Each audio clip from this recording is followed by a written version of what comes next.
कृष्णं नारायणं वन्दे कृष्णं वन्दे व्रजप्रियं कृष्णं द्वैपायनं वन्दे कृष्णं वन्दे प्रथासुतम्। ओम नमो भगवते वासुदेवाय। श्रीमद्भागवतम महापुराण की जय। भगतजनों, आप सभी का हमारे चैनल श्री कृष्ण दीवानी में हार्दिक स्वागत है। आज हम श्रीमद्भागवत महापुराण के प्रथम स्कंद से तृतीय अध्याय की कथा सुनेंगे। आज की इस कथा में हम भगवान के अवतारों का वर्णन सुनेंगे। श्री सूत जी कहते हैं, सृष्टि के आदि में भगवान ने लोकों के निर्माण की इच्छा की। इच्छा होते ही उन्होंने महत तत्व आदि से निष्पन्न पुरुष रूप ग्रहण किया। उसमें 10 इंद्रियां, 1 मन और 5 भूत, ये 16 कलाएं थीं। उन्होंने कारण जल में शयन करते हुए जब योग निद्रा का विस्तार किया, तब उनके नाभि सरोवर में से एक कमल प्रकट हुआ और उस कमल से प्रजापतियों के अधिपति ब्रह्मा जी उत्पन्न हुए। भगवान के उस विराट रूप के अंग प्रत्यंग में ही समस्त लोकों की कल्पना की गई है। वह भगवान का विशुद्ध सत्वमय श्रेष्ठ रूप है। योगी लोग दिव्य दृष्टि से भगवान के उस रूप का दर्शन करते हैं। भगवान का वह रूप हजारों पैर, जांघें, भुजाएं और मुखों के कारण अत्यंत विलक्षण है।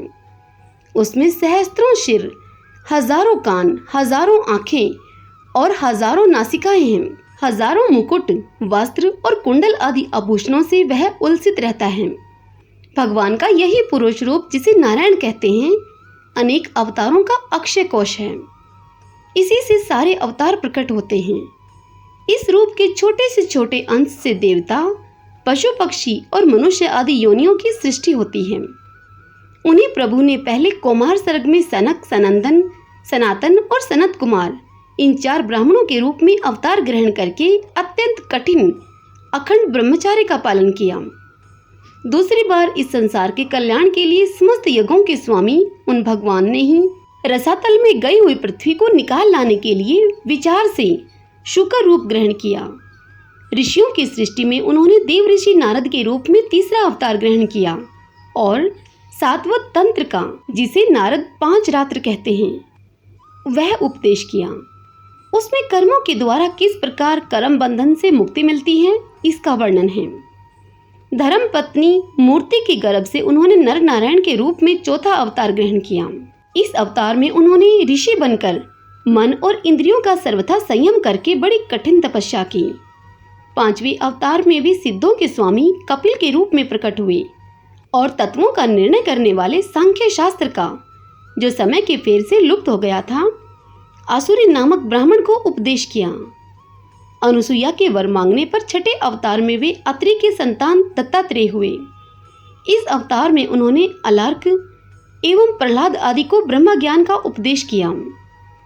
7वीं बार रुचि प्रजापति की आकुति नामक पत्नी से यज्ञ के रूप में उन्होंने अवतार ग्रहण किया और अपने पुत्र याम आदि देवताओं के साथ स्वयंभू मनवंतर की रक्षा की। राजा नाभि की पत्नी मेरु देवी के गर्भ से ऋषभ देव के रूप में भगवान ने 8वां अवतार ग्रहण किया। इस रूप में उन्होंने परमहंसों का वह मार्ग, जो सभी आश्रमियों के लिए वंदनीय है, वह दिखाया। ऋषियों की प्रार्थना पर 9वीं बार वे राजा पृथु के रूप में अवतरण हुए। हे शौनक आदि ऋषियों, इस अवतार में उन्होंने पृथ्वी से समस्त औषधियों का दोहन किया था। इससे यह अवतार सबके लिए बड़ा ही कल्याणकारी सिद्ध हुआ। चाक्षुष मनवंतर के अंत में जब सारी त्रिलोकी समुद्र में डूब रही थी, तब उन्होंने मत्स्य के रूप में 10वां अवतार ग्रहण किया और पृथ्वी रूपी नौका पर बिठाकर अगले मनवंतर के अधिपति वयवस्वत मनु की रक्षा की। जिस समय देवता और दैत्य समुद्र मंथन कर रहे थे, उस समय 11वां अवतार धारण करके कच्छप रूप से भगवान ने मंदराचल को अपनी पीठ पर धारण किया। 12वीं बार धन्वंतरी के रूप में अमृत लेकर समुद्र से प्रकट हुए और 13वीं बार मोहिनी रूप धारण करके दैत्यों को मोहित करते हुए देवताओं को अमृत पिलाया। 14वें अवतार में उन्होंने नरसिंह रूप धारण किया और अत्यंत बलवान दैत्यराज हिरण्यकशिपु की छाती अपने नखों से अनायास ही इस प्रकार फाड़ डाली, जैसे चटाई बनाने वाला सीख को चीर डालता है।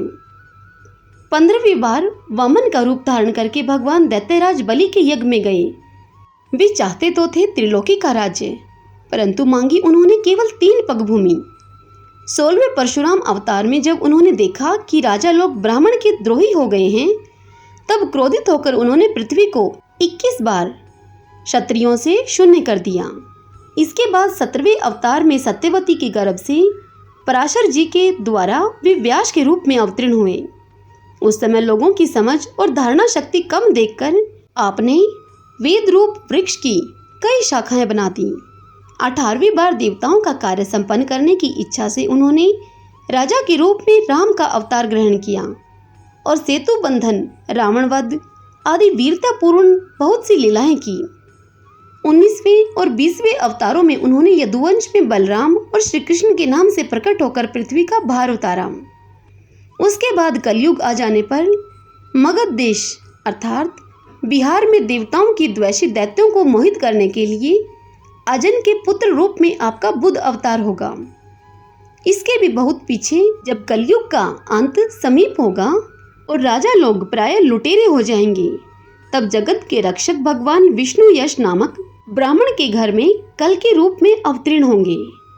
हे शौनकादि ऋषियों, जैसे अगाध सरोवर से हजारों छोटे छोटे नाले निकलते हैं, वैसे ही सत्वनिधि भगवान श्री हरि के असंख्य अवतार हुआ करते हैं। ऋषि, मनु, देवता, प्रजापति, मनुपुत्र और जितने भी महान शक्तिशाली हैं, वे सब के सब भगवान के ही अंश हैं। ये सब अवतार तो भगवान के अंश अवतार अथवा कला अवतार हैं, परंतु भगवान श्री कृष्ण तो स्वयं भगवान अवतारी ही हैं। जब लोग दैत्यों के अत्याचार से व्याकुल हो उठते हैं, तब युग युग में अनेक रूप धारण करके भगवान उनकी रक्षा करते हैं। भगवान के दिव्य जन्मों की यह कथा अत्यंत गोपनीय और रहस्यमयी है। जो मनुष्य एकाग्र चित्त से नियम पूर्वक सायंकाल और प्रातःकाल प्रेम से इसका पाठ करता है, वह सब दुखों से छूट जाता है। प्राकृत स्वरूप रहित चिन्मय भगवान का जो यह स्थूल जगदाकार रूप है, यह उनकी माया के महत तत्व आदि गुणों से भगवान में ही कल्पित है।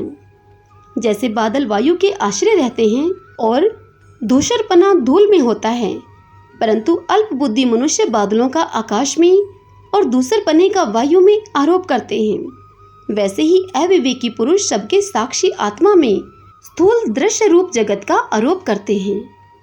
इस स्थूल रूप से परे भगवान का एक सूक्ष्म अव्यक्त रूप है, जो न तो स्थूल की तरह आकारवादी गुणों वाला है और न ही देखने सुनने में ही आ सकता है। वही सूक्ष्म शरीर है। आत्मा का आरोप या प्रवेश होने से यह जीव कहलाता है और इसी का बार बार जन्म होता है। अभी बताए गए सूक्ष्म और स्थूल शरीर अविद्या से ही आत्मा में आरोपित हैं। जिस अवस्था में आत्म स्वरूप के ज्ञान से यह आरोप दूर हो जाता है, उसी समय ब्रह्मा का साक्षात्कार होता है। तत्वज्ञानी लोग जानते हैं कि जिस समय यह बुद्धि रूपा परमेश्वर की माया निर्वर्त हो जाती है, उस समय जीव परमानंदमय हो जाता है और अपनी स्वरूप महिमा में प्रतिष्ठित होता है। वास्तव में जिनके जन्म नहीं है और कर्म भी नहीं है, उन हृदयेश्वर भगवान के अप्राकृत जन्म और कर्मों का तत्वज्ञानी लोग इसी प्रकार से वर्णन करते हैं, क्योंकि उनके जन्म और कर्म वेदों के अत्यंत गोपनीय रहस्य हैं। भगवान की लीला अमोघ है। वे लीला से ही इस संसार का सर्जन, पालन और संहार करते हैं, किंतु इसमें आसक्त नहीं होते। प्राणियों के अंतःकरण में छिपे रहकर ज्ञान इंद्रिय और मन के नियंता के रूप में उनके विषयों को ग्रहण भी करते हैं, परंतु उनसे अलग रहते हैं। वे परम स्वतंत्र हैं। ये विषय कभी उन्हें लिप्त नहीं कर सकते। जैसे अनजान मनुष्य जादूगर अथवा नट के संकल्प और वचनों से की हुई करामात को नहीं समझ पाता, वैसे ही अपने संकल्प और वेदवाणी के द्वारा भगवान के प्रकट किए हुए इन नाना नाम और रूपों को तथा उनकी लीलाओं को कुबुद्धि जीव बहुत सी तर्क युक्तियों के द्वारा नहीं पहचान सकता। चक्रपाणी भगवान की शक्ति और पराक्रम अनंत हैं, उनकी कोई था नहीं पा सकता। वे सारे जगत के निर्माता होने पर भी उससे सर्वथा परे हैं। उनके स्वरूप को अथवा उनकी लीला के रहस्य को वही जान सकता है जो नित्य निरंतर निष्कपट भाव से उनके चरण कमलों की दिव्य गंध का सेवन करता है, सेवा भाव से उनके चरणों का चिंतन करता रहता है। हे शौनकादि ऋषियों, आप लोग बड़े ही सौभाग्यशाली और धन्य हैं। जो इस जीवन में और विघ्न बाधाओं से भरे इस संसार में समस्त लोकों के स्वामी भगवान श्री कृष्ण से वह सर्वात्मक आत्म भाव, वह अनिर्वचनीय अनन्य प्रेम करते हैं, जिससे फिर इस जन्म मरण रूप संसार के भयंकर चक्र में नहीं पड़ना होता। भगवान वेद व्यास ने यह वेदों के समान भगवत चरित्र से परिपूर्ण भागवत नाम का पुराण बनाया है। उन्होंने इस सलाघनीय, कल्याणकारी और महान पुराण को लोगों के परम कल्याण के लिए अपने आत्मज्ञान शिरोमणि पुत्र को ग्रहण कराया। इसमें सारे वेद और इतिहास का सार संग्रह किया गया है। शुकदेव जी ने राजा परीक्षित को यह सुनाया। उस समय वे परम ऋषियों से घिरे हुए आमरण अनशन का व्रत लेकर गंगा तट पर बैठे हुए थे। भगवान श्री कृष्ण जब धर्म, ज्ञान आदि के साथ अपने परम धाम को पधार गए, तब इस कलयुग में जो लोग अज्ञान रूपी अंधकार से अंधे हो रहे हैं, उनके लिए यह पुराण रूपी सूर्य इस समय प्रकट हुआ है। हे शौनक आदि ऋषियों, जब महातेजस्वी श्री शुकदेव जी महाराज वहां इस पुराण की कथा कह रहे थे, तब मैं भी वहां बैठा था। वहीं पर मैंने उनकी कृपापूर्ण अनुमति से इसका अध्ययन किया। मेरा जैसा अध्ययन है और मेरी बुद्धि ने जिस प्रकार इसको ग्रहण किया है, उसी के अनुसार इसे मैं आप लोगों को सुनाऊंगा। इति श्रीमद् भगवते महापुराणे पारमहंस्यायां संहितायां प्रथम स्कंदे नैमिष्यो उपाख्याने तृतीयो अध्यायः। हरि ओम तत्सत्। सब बोलिए श्रीमद् भागवतम महापुराण की जय। भक्तजनों, यदि यह भागवत कथा आपको पसंद आई हो तो इस वीडियो को लाइक करें और हो सके तो अपने अपनों के साथ इसे शेयर करके आप पुण्य फल पाएं।